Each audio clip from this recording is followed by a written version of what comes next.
Even though Hurricane Irma is still days away, the entire state of Florida is already under a state of emergency. At 4:34 on Monday afternoon, Governor Rick Scott placed all 67 counties under the order. As investigative reporter Christopher Heath explains, the early move by the governor clears the way for everything from schools and toll roads to police and emergency management to start prepping for Irma.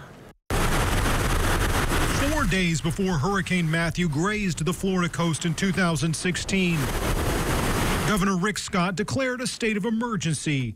Now, with Irma moving west, yesterday I declared a state of emergency for all 67 counties in the state. The governor has again declared a state of emergency.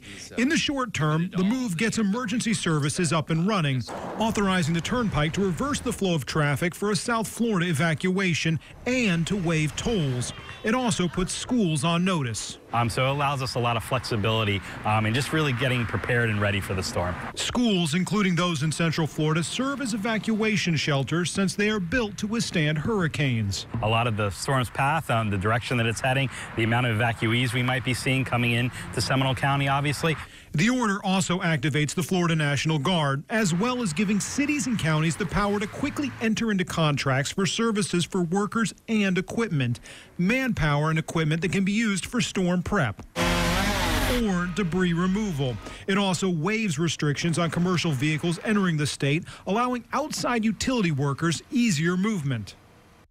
Now, Chris is live in the studio with us here, and this also clears the way for people to get their medications for longer periods and puts in place the protections against price gouging. Price gouging is a big one right now because everybody's kind of worried about, okay, if I want to go buy water, why is it now all of a sudden more expensive? So certain things, there's caps on. You can't just jump the price up. If it was $2 yesterday, you can't make it $20 today. And as far as prescription goes, this is big. If you have to evacuate or if you're a first responder having to relocate to a different part of the state during the storm, you can get your prescriptions for 30 days under this order, which means if you've got to get those prescriptions now and then evacuate, you've got almost a full month before you have to go back to your pharmacist. So a lot of things get taken care of by this order.